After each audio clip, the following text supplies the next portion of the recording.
Assalamualaikum warahmatullahi wabarakatuh. Hari ini kita akan membahas dimensi 3, yaitu kedudukan, titik, garis, dan bidang dalam ruang dimensi 3. Untuk itu marilah kita mulai dari definisi titik. Di sini definisinya, titik tidak dapat didefinisikan tetapi dapat dinyatakan dengan tanda noktah atau titik. Nama sebuah titik biasanya menggunakan huruf kapital atau huruf besar. Kita lihat contoh pada kubus A, B, C, D, E, F, G, H. Kita lihat titiknya adalah A, B, C, D, E, F, G, H. Kita lanjutkan berikutnya, yaitu definisi garis. Garis adalah sederetan titik-titik yang tak berhingga dan saling bersebelahan dan memanjang kedua arah. Kita bisa lihat pada kubus A, B, C, D, E, F, G, H. Kita lihat garis-garisnya bisa kita lihat yaitu garis AB. Nah ini. Kemudian garis CG. Kemudian BG, ini diagonal sisi, kamu bisa melihat yang lainnya juga. Kemudian AG, ini diagonal ruang. Kemudian kita lanjutkan, berikutnya adalah bidang. Kita lihat definisi bidang datar adalah bidang merupakan titik-titik yang mempunyai ukuran luas. Kamu lihat di sini untuk contoh pada kubus A, B, C, D, E, F, G, H, kita lihat bidang A, B, C, D itu pada bidang alas, bisa. Bidang D, C, G, H, D, C, G, H ini yang belakang yang ungu ini, kemudian bisa juga bidang B, D, G yang ini coklat ya.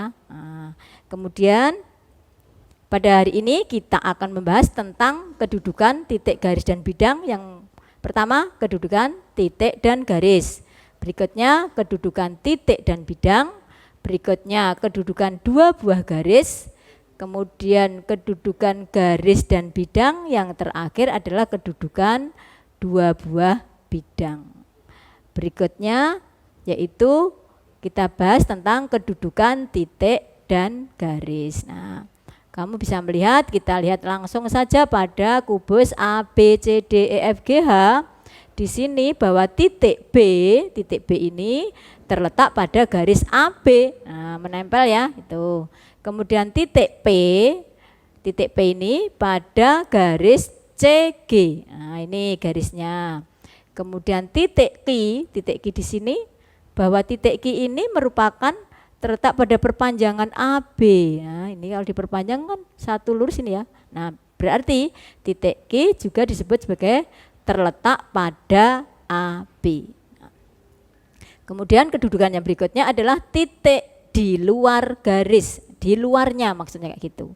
Kamu lihat titik C di sini di luar garis AD. Nah, AD-nya di sini, titiknya di sini, maka dia di luar namanya. Demikian juga titik P di luar garis BF. Nah, gini ya.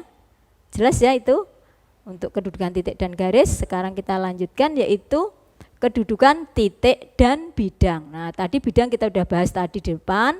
Sekarang di sini ada dua titik terletak pada bidang, yang satunya titik di luar bidang. Yang pertama contoh di kubus ABCDEFG ini bahwa titik B pada bidang ABCD, nah, menempel ya, jadi namanya pada begitu. Titik P pada DCGH.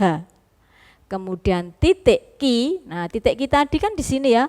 Kalau ini bidang A, B, C, D ini kita perluas ke segala arah bisa sampai sini kayak gitu. Nah titik Q-nya juga masuk di sini pada bidang alas ini, sehingga titik Q pada bidang A, B, C, D. Berikutnya titik di luar bidang. Di luar bidang titik C di luar ADHE. Titik P di luar bidang BDG. Jelas ya, itu kedudukan titik dan bidang. Sekarang kita lanjutkan kedudukan dua buah garis. Itu ada 4. Yang pertama garis berimpit. Namanya berimpit itu sama gitu ya. Berarti AB pada AB, pada persis gitu ya. Kemudian AB pada BQ, tadi BQ terletak di sini, berarti AB dan BQ ini berimpit. Kemudian berikutnya saling sejajar. Saling sejajar itu maksudnya kalau diperpanjang tidak akan bertemu. Berarti AB dan DC, nah ini sejajar. Kemudian EH dan FG. Ya, tidak akan bertemu. Kemudian berikutnya saling berpotongan. Namanya saling memotong berarti nanti ada titik potongnya. Misalnya AB dengan BC atau nah ini berpotongan di titik B. Kemudian EG, nah ini EG dan AP. Nah ini ya, ini pola 15 ke sini. Ini juga lurus ke sini, dia akan memotong di sebuah titik. Kemudian yang terakhir saling bersilangan. Bersilangan berarti itu tidak sejajar dan tidak memotong. Ya, namanya bersilangan. Contohnya garis BC dan DH. Nah, di sebelah sini karo sini, nah, tidak akan bertemu kan? Berarti ini AP dan BG. Nah, kelihatannya berpotongan tapi itu tidak, sehingga kita harus bisa membayangkan antara kenyataan dengan yang kita lihat di gambar, gitu ya. Berikutnya adalah kedudukan garis dan bidang. Nah, di sini ada 3 macam, yaitu garis terletak pada bidang bahwa BC ini terletak pada ABCD. AG, nah ini yang pada coklat ini terletak pada bidang ACGE, yaitu bidang diagonal. Kemudian garis sejajar bidang BC sejajar ADHE, ya, sejajar ya, kelihatan ya. Kemudian EF yang ini, yang EF dengan DCGH, nah itu sejajar. Kemudian berikutnya adalah garis memotong atau menembus bidang. Sehingga di sini kalau memotong berarti ini ada satu titik potongnya. Contohnya garis AB dan BCGF. Nah ini ya, samping ini. Kemudian AB memotong di titik mana? Yaitu titik B. Kemudian CE ini adalah apa ini? Garis diagonal ruang dengan BDG.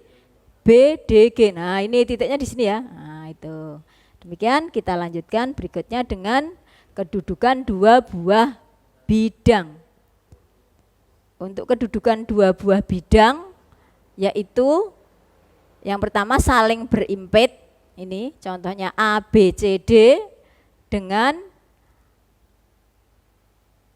ABD. Nah ini kan berimpit ya, persis nempel kayak gitu.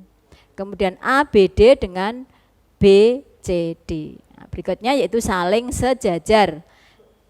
Berarti bidang BCGF. Nah ini yang samping di sini dengan ADHE. Nah ini kan di sini, ini karo ini berarti ini adalah sejajar. Kemudian BDG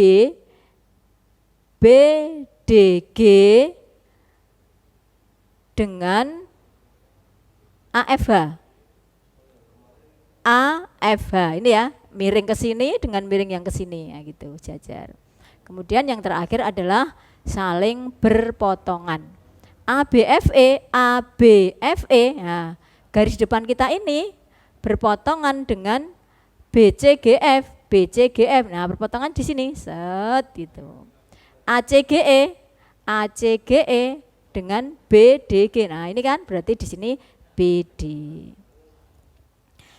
Demikian untuk materi kita pada kedudukan antara garis, titik maupun bidang. Tadi kita sudah membahas tentang konsep macam-macam kedudukan dalam dimensi 3. Untuk itu kita lanjutkan untuk latihan soalnya supaya nanti kita lebih paham untuk materi kita tadi. Nah, ini ada 3 soal.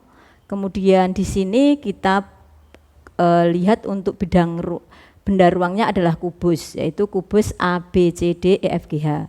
Nah, di sini ada kedudukan antara dua garis, kemudian kedudukan antara bidang dengan bidang, kemudian ini kedudukan antara garis dan bidang. Demikian pertemuan kita untuk membahas konsep dimensi ketiga. Cukup sekian. Assalamualaikum warahmatullahi wabarakatuh.